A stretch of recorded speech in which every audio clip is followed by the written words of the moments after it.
नमस्कार। Odia news editorial आनालिसिस को स्वागत करुच्ची मो प्रसाद। आज गोटे भारी खुशीर दिन। ये खुशीर दिन आज पश्चिमबंग आउ तमिलनाडु आसाम पुडुचेरी पौंडुचेरी इत्यादि जगार इलेक्शन रिजल्ट आसी। केरला भी हाँ केरला कांग्रेस सहित मेंट कर यूडीएफ जीति से सरकार करेंगे। पश्चिमबंग बीजेपी आसी प्रथम थर पश्चिमबंग बीजेपी आसवा गोटे ऐतिहासिक घटना। द्वितीय आसाम तो पुणी रिपीट कला बीजेपी और तमिलनाडु टीवीके विजय भाई आमर पार्टी सी जड़े हिरो फिल्म स्टार तेणु विजय भाई ना कहीदे किसी खराब भावी ना तो पार्टी छुआ आसी सी तो ये 2 वर्ष खंडे है पार्टी तैयारी कर चल 2 वर्ष भितर जो आसिक आज एमती मैंडेट पाई गोटे बड़ ऐतिहासिक घटना। पुणी तमिलनाडु गोटे भारी राजनैतिक राज्य राजनैतिक भारी उष्म राजनैतिक पाणीपागर राज्य। श्री करुणानिधि जयललिता बहुत पुराणा इतिहास तो मुझे जानी नहीं। बहुत राजनीतिक हटचमटर राज्य से भितर एभली परिस्थिति एक युव नेता विजय भाई आम युव नेता ताकू लोक जन आशीर्वाद दवा सी गोटे बड़ खुशीर कथा और बहुत बड़ परिवर्तन भी सब बड़ परिवर्तन हो पश्चिम बंगाल जो बीजेपी भारी खुशी जे पश्चिमबंगर ही श्याम प्रसाद मुखार्जी महाशय तो कह सी गोटे भगवान भाया लोक से गोटे महापुरुष लोक।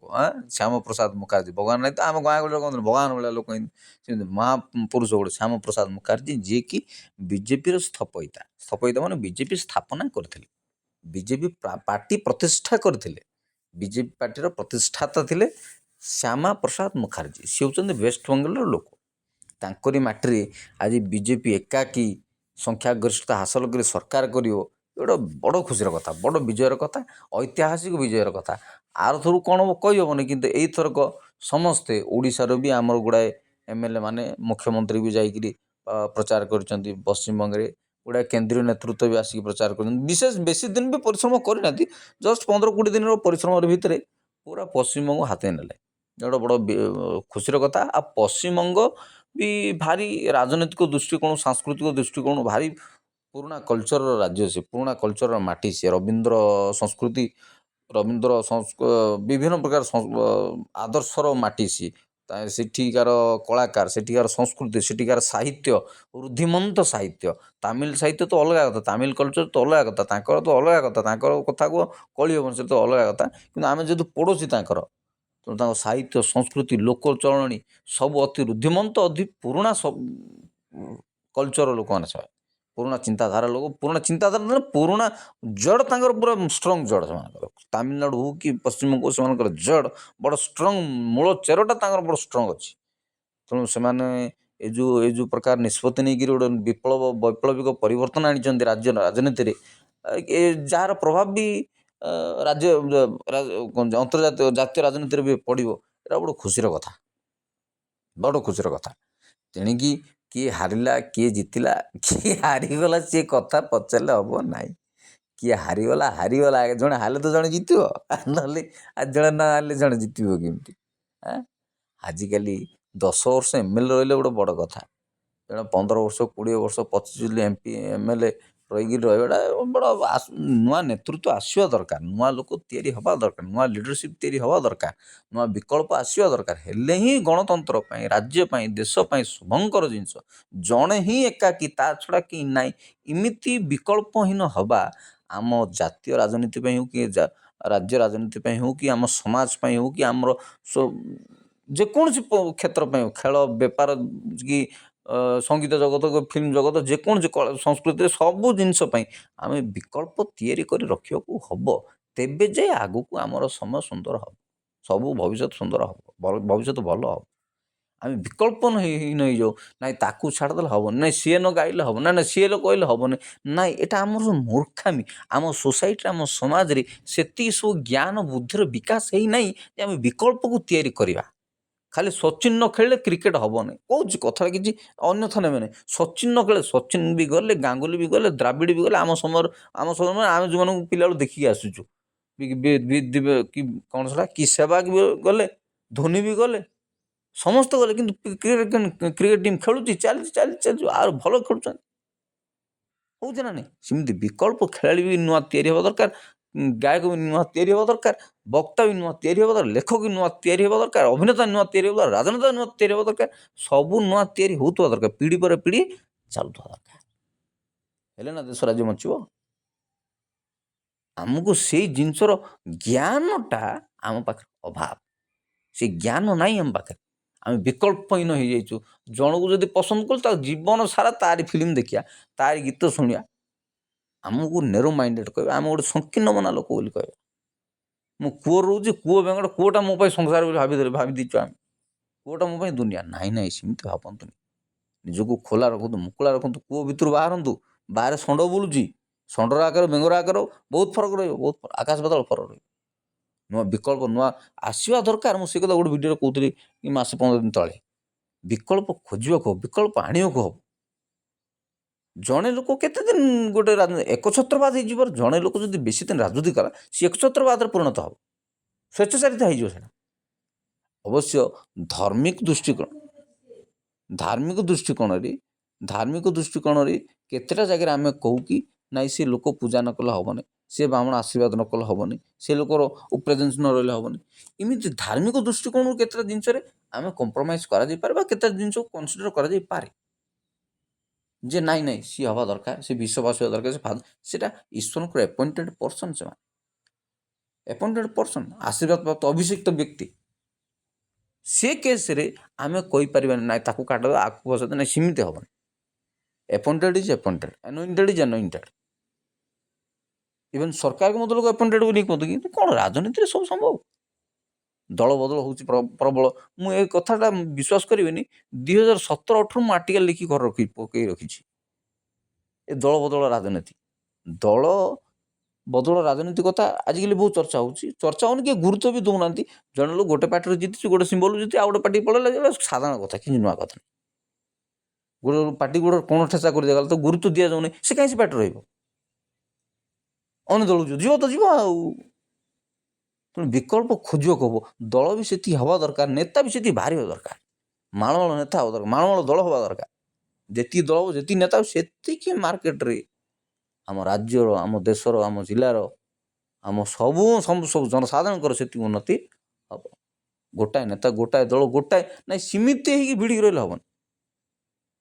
ଦଳ ବି ବହୁତ, ଦଳ ଆଦର୍ଶ କଥା ଆଜି ଡେଟ୍ରେ କିଛି ମାଇନେ ଅଛି, କିଛି ଅର୍ଥ ଅଛି ତା'ର? ଆମ କଂଗ୍ରେସ ଦଳର ଆଦର୍ଶ ଏମିତି, ଆମ ବିଜେପି ଦଳ ଆଦର୍ଶ ଏମିତି, ସେ ଆଦର୍ଶ ଫାଦର୍ଶ ଗୁଳିମାର ହେଇ। ଆମକୁ ଲୋକ ଦରକାର, ଆମକୁ କାମ ଦରକାର, ଜନହିତକର କାମ ଦରକାର, ଦେଶ ହିତକର କାମ ଦରକାର, ସମାଜର କାମ ଦରକାର, ଜନତାର କାମ ଦରକାର, ଗାଁର କାମ ଦରକାର, ସହରର କାମ ଦରକାର, ମାଟିର କାମ ଦରକାର, ରାଜ୍ୟର କାମ ଦରକାର, ଦେଶର କାମ ଦରକାର, ଦେଶର ଉନ୍ନତି ଦରକାର। ଆଦର୍ଶ ରହିବନି କେମିତି ହେବ? ଗୋଟେ ପାର୍ଟି ହେବ, ଆଦର୍ଶ ରହିବା ଦରକାର। କିନ୍ତୁ ପେଟ ଭୋକ ଲାଗିଲା ବେଳକୁ, ମାନି ନିଅନ୍ତୁ ଆପଣ ଲୋକ ବୁଡ଼ି ଯାଉଛି, ସେତେବେଳେ ତାକୁ ପହଁରା ଶିଖେଇବାର କଥାଟା ଉଠିବା କଥା ନୁହଁ। କଥା ଉଠିବାର କହୁଛି, ଜଣେ ବୁଡ଼ି ଯାଉଛି, ତାକୁ ପହଁରା ଶିଖେଇବାର ସମୟ ସେଟା ନଥାଏ, ତାକୁ ବଞ୍ଚେଇବାର ଅବସ୍ଥା ଥାଏ। ତାକୁ ବଞ୍ଚା ଯାଅ, ଲୋକ ବୁଡ଼ି ଯାଉଛି, ତାକୁ ପହଁରା ଶିଖେଇବ, ଏମିତି ହେଲେ ସେମିତି ପହଁରିବ, ସେମିତି ହେଲେ ଏମିତି ପହଁରିବ। ପହଁରା ଶିଖେଇବାର ସମସ୍ୟା ନୁହଁ। ବୁଡ଼ି ଯାଉଛି ପୁରା ଗୋଟେ ଲୋକ, ବୁଡ଼ିଗଲା ବେଳକୁ ତାକୁ ଉଦ୍ଧାର କରି ତାକୁ ବଞ୍ଚେଇବାର କଥା ଦରକାର। ଆଉ ସେତେବେଳେ ତୁ ଜ୍ଞାନ ଦେବୁନି ଯେ ଏମିତି ପହଁରେ, ଯେ ସେମିତି ପହଁରେ, ସେମିତି ହାତ କରେ, ସେମିତି ଗୋଡ଼ ଫେଲା, ହେଲେ ତୁ ପହଁରିକି ଆଇବୁ। ଦେଶ 80 ବର୍ଷ ପୁରି ଗଲାଣି, 80 ବର୍ଷ, 70 ପୁରିକି 75, 80 ହେବାକୁ ଯାଉଛି, 80 ହେଇଯିବ ବର୍ଷ 2 ବର୍ଷରେ। 80 ବର୍ଷ ପୁରି ଯାଉଛି, ଦେଶ ଆମେ ଯେଉଁ ଥିମରେ, ଆଜି ବି ଉନ୍ନତି, ଆଜି ବି ରାସ୍ତାଘାଟ କଚା। ଆଜି ଗୋଟେ ଫଟୋ ଫେସବୁକ୍ରେ ଦେଉଥିଲେ, କୋରାପୁଟରେ କେଉଁଟେ ଡମୁରିଗୁଡ଼ା ନା କି ଗାଁ ଗୋଟେ ମନେ ପଡ଼ୁନି, ଗୋଟେ ଆମ୍ବୁଲାନ୍ସ ଫସିଯାଇଛି, ତା ପଛରେ 3-4ଟା ଗାଡ଼ି ଲାଗିଛି, ଆମ୍ବୁଲାନ୍ସରେ ଫସିଯାଇଛି, ମାଟି ରୋଡ଼, କଚା ରୋଡ଼, ବର୍ଷାକୁ କାଦୁଅ ରହିକି ଫସିଯାଇଛି। ଆଜି ବି ରାସ୍ତାଘାଟ ନାହିଁ, ଆଜି ବି ସଂଘର୍ଷ କରୁଛୁ ଆମେ ପାଣି ଟିକେ ପାଇଁ, ଆଜି ବି ଇଲେକ୍ଟ୍ରିସିଟି ଆମ ପାଇଁ ଅପହଞ୍ଚ, ଆଜି ବି ନେଟୱାର୍କ ଖଣ୍ଡେ ଅପହଞ୍ଚ ଆମ ପାଖରେ, କମ୍ପ୍ୟୁଟର ତ ଦୂର କଥା, ଶିକ୍ଷା ସ୍ୱାସ୍ଥ୍ୟ ତ ଆଜି ବି ଅପହଞ୍ଚ ହେଇକି ରହିଲା ଆମ ପାଖରେ, ଅପହଞ୍ଚ। ତାହେଲେ ଆମେ କେବେ ଉନ୍ନତି କରିବା? କେବେ କ'ଣ କରିବା? କରୁଛୁ ଧରୁଛୁ, ହେଉଛି ଆଉ। ଆମର ସାର୍ ଜଣେ କହନ୍ତି ହାଇସ୍କୁଲରେ, ତମେ ନେଇକିରି ନେତା, ଆମେ ଦେଇକିରି ଭୂତା ଆଉ କ'ଣ? ତୁମେ ନେଇକରି ନେତା, ଆମେ ଦେଇକରି ଭୂତା। ତୁମେ ନେଉଛ ଆଗ ଭୋଟ, ଆମେ ଦେଉଛୁ ଆଗ ଭୋଟ। ପିଢ଼ି ପରେ ପିଢ଼ି ପିଢ଼ି ପରେ 70-80 ବର୍ଷ କେବେ ହେବ ସବୁ? ଖାଲି ସରକାର କରିଦେବେ। ସରକାର କରିଦେବେ କ'ଣ? ଆମେ ସଚେତନ ହେବାକୁ ପଡ଼ିବ। ଆମେ ସରକାରକୁ ଚଲେଇବାକୁ ପଡ଼ିବ। ଆମେ ସରକାରକୁ ମୋଡ଼ିଫାଏ କରିବାକୁ ପଡ଼ିବ। ଆମେ ସରକାର ବଦଳାଇବାକୁ ପଡ଼ିବ। ସରକାରକୁ ସଠିକ୍ ରାସ୍ତାକୁ ଆଣିବାକୁ ପଡ଼ିବ। ଏ ଦୁର୍ନୀତି, ଅନୀତି, ଅନ୍ୟାୟ, ଅନୀତି, ଏ ନେତାଙ୍କୁ ଉଖାଡ଼ି ଫୋପାଡ଼ି ଦେବା। ସିଷ୍ଟମ୍ ବଦଳାଇବାକୁ ପଡ଼ିବ। ହେଲେ ତ୍ୱରାନ୍ୱିତ ହେବ, ସବୁ ପ୍ରକ୍ରିୟା ସ୍ପିଡ଼୍ ଅପ୍ ହେବ। କେତେ ଦିନ ଚାଲିବ ଦେଶ? ଆଜି ବି ରାସ୍ତା, ଆଜି ବି ପାଣି ନାହିଁ। ପାଣି ପାଇଁ ଡହଳ ବିକଳ। ନଳକୂଅ ଖଣ୍ଡେ ହେଇପାରୁନି। ପୋଖରୀରୁ ପାଣି ପିଉଛନ୍ତି ଲୋକ, ଚୁଆରୁ ପାଣି ପିଉଛନ୍ତି, ନାଳ ନର୍ଦ୍ଦମାରୁ ପାଣି ପିଉଛନ୍ତି। ସେମିତି ଅବସ୍ଥା ହେଇଛି। ଗରାମାଟି ତ ରାସ୍ତାରେ ବସୁଛନ୍ତି ଲୋକ। ସବୁଦିନ ପେପର ପଢ଼ିଲେ ଜାଣିବେ ଆପଣମାନେ। ଏମିତି ପରିସ୍ଥିତିରେ ଆପଣଙ୍କୁ କ'ଣ କହିବି ଆଉ? ତେଣୁ ପରିବର୍ତ୍ତନ ହେବାକୁ ପଡ଼ିବ। ସିଷ୍ଟମ୍ ବଦଳାଇବାକୁ ଗଲେ ଆମେ ସବୁ ସଚେତନ ହେବାକୁ ପଡ଼ିବ। 80 ବର୍ଷ ପୁରିଗଲା, ଆଉ 10-20 80 ବର୍ଷ ସରିଗଲାଣି, ଆଉ 10-20 ବର୍ଷ ଆଲୁ ହେଇଯିବ କି? ଆଲୁ ହେଇଯିବ? 10-20 ଆଲୁ ହେଇଯିବ? ହେଇପାରିବନି କି? ହେଇପାରିବ। 5ଟା ବର୍ଷରେ ବହୁତ କିଛି ହେଇଯାଇପାରିବ। 10 ଲୋକର କାମ 50 ଲୋକ ହେଲେ ତ 5 ମିନିଟ୍ରେ ହେଇଯିବ। ହେଇପାରିବନି କାରଣ 50 ଲୋକର କାମ ଯଦି 500 ଲୋକ କରିବେ ବୋଲେ ତ ସରିଲା। ଫ୍ରାକ୍ସନ୍ ଅଫ୍ ଟାଇମ୍, ସେକେଣ୍ଡରେ ହେଇଯିବ କାମ। ସମସ୍ତଙ୍କ ସହଯୋଗରେ ଦେଶ ଆଗକୁ ବଢ଼ିବ। ସମସ୍ତଙ୍କ ସହଯୋଗରେ ଦେଶ ଆଗକୁ ଚାଲିବ। ସମସ୍ତ ହାତକୁ ହାତକୁ ମିଶିକିରି ଚାଲିଲେ ନା ହେବ। ଆମେ ତୃତୀୟ ଅର୍ଥନୀତି ହେବାକୁ ଲକ୍ଷ୍ୟ ରଖିକିରି ବର୍ତ୍ତମାନ ଆମେ ଚାଲିଥିଲେ। ଏ ଇରାନ ଆମେରିକା ବିବାଦ ହେବା ଯୋଗୁଁ, ଯୁଦ୍ଧ ହେବା ଯୋଗୁଁ ବର୍ତ୍ତମାନ ଆମେ ଗଡ଼ି ଏବେ 5କୁ ପଳେଇଲେ। 4କି ତ ଯାଇଥିଲେ। 2024-25ରୁ ଆମେ 4ରେ ଅଛନ୍ତି। 4କୁ ଚତୁର୍ଥ ଇକୋନୋମି ହେଇଥିଲା। ଆମର ଟାର୍ଗେଟ୍ ଥିଲା 3rd ଇକୋନୋମି ହେବା। 3rd ଇକୋନୋମି ହେଲେ ମାନେ ଆମେ ୱାର୍ଲଡର ତୃତୀୟ ଇକୋନୋମି, ୱାର୍ଲଡ ଗୋଟେ ସୁପର ପାୱାର ସହିତ ତୁଳନା ହେଇଗଲାଣି ଆମେ। କିନ୍ତୁ ଆଜି ବି ଆମ ଦେଶରୁ ଗରିବି ଯାଉନି। ଇକୋନୋମି ହେଇଯିବା କିଛି ବଡ଼ କଥା ନାହିଁ। ଇକୋନୋମି ତ ହେଇଯିବା, ହେଇ ତ ଯାଇଥିଲେ। 4କୁ ଯାଇଥିଲେ, ଆଉ ଗୋଟେ ଷ୍ଟେପ୍ ଥିଲେ 3କୁ ଯାଇଥାନ୍ତେ। ଯେଉଁ 4 ପୁଣି ଯୁଦ୍ଧ ପାଇଁ ଅର୍ଥନୈତିକ ଧ୍ୱଂସତା ହେତୁ, ଅର୍ଥନୈତିକ ଅସଜଡ଼ା ଯୋଗୁଁ ଆଉଥରେ ଆମେ 5କୁ ପଳେଇ ଆଇଲେ। ଏବେ 3କି ଯିବାର ପ୍ରଚେଷ୍ଟା କରିବାକୁ ପଡ଼ିବ। କିନ୍ତୁ ତଥାପି ଏବେ ବି ଗରିବି ହଟୁନି। ଏବେ ଖାଇବା ମିଳେ, ଏବେ ପାଣି ନାହିଁ, ଏବେ ରାସ୍ତା ନାହିଁ, ଘାଟ ନାହିଁ, ସ୍ୱାସ୍ଥ୍ୟ ନାହିଁ, ଶିକ୍ଷା ନାହିଁ। ଆମେ କହିଲେ ଅର୍ଥନୈତିକ ତୃତୀୟ ଅର୍ଥନୀତି ହେଇକି ବିଶ୍ୱ ଅର୍ଥନୀତି ରିନ୍ୟୁ ପିଟିଦେଲେ ହେବନି। ଭାରତ ଦେଶ ମହାନ ଦେଶ, ଇଏ ଦେଶ, ସେ ଭାଷଣ ଦେଉ, ସମସ୍ତଙ୍କୁ ଆଉଛି। ମୋତେ ଆଗେ କହି ଯାଉଛି, ସମସ୍ତଙ୍କୁ ଆଉଛି। ଏବେ ବି ଗରିବ ହଟୁନି। ଲୋକ ଏବେ ବି ମରୁଛନ୍ତି, ଖାଇବା ପିଇବା ମିଳୁନି। ସେଇସବୁ ଜିନିଷ ଚିନ୍ତା କରିବାକୁ। ତେଣୁ ରାଜନୈତିକ ପରିବର୍ତ୍ତନ ହେବାକୁ ପଡ଼ିବ। ରାଜନୀତି ସକ୍ରିୟତା ନିଶ୍ଚୟ ଦରକାର, ନହେଲେ ବଦଳିବନି ପୁରା କିଛି।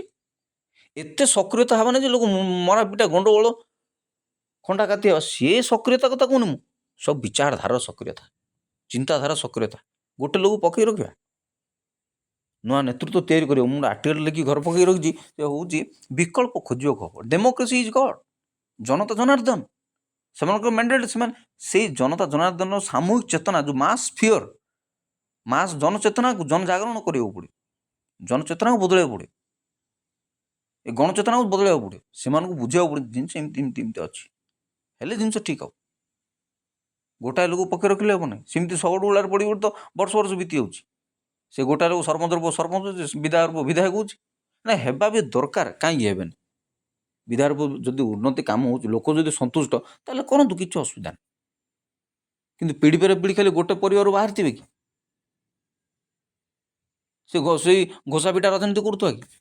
ଏ କରିବା ଧରିବା କିଛି ଖରାପ ଭାବିବେନି। ସେ ଆମର ସୁଗାଡ଼ ପାଖାପାଖି ରାମ ଖମାର, ସେ ଭିତରେ କିଛି ଗାଁ ଅଛି, ତୀର୍ତ୍ତୋଳ ନା କୀର୍ତ୍ତୋଳ ବୋଲି କିଛି ଗାଁ ଅଛି। ସେ ଗାଁକୁ ଏବେ ଆଜି ବି ରାସ୍ତା ନାହିଁ। ସୁଗାଡ଼ରୁ ସେ ଡେରବାରୁ ଅଳ୍ପ କେହି ବାଟ। ମୁଁ କେତେ ଥର ଯାଇଛି ସେ ଗାଁକୁ।